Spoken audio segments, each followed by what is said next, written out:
to our English learning podcast. I'm Ray and today we're going to talk about something sweet and delicious. How to make pudding. And today I'm going with my amazing team, Zaza, Ila, Jaka, Chesa, Rafa, and Zara. Say hi everyone. Hi! Make sure the head is medium. Next step. Add pudding powder and sugar into the water. Don't forget to stir.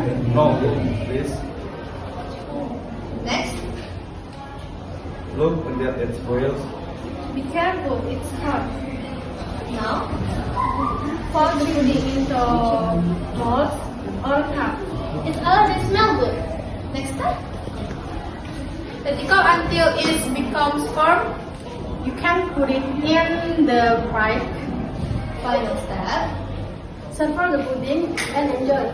Yummy. Okay, what did we learn today? Making pudding is easy. Just follow the steps. And don't forget to share. Thank you for listening our podcast today. We hope you enjoy it. Bye bye.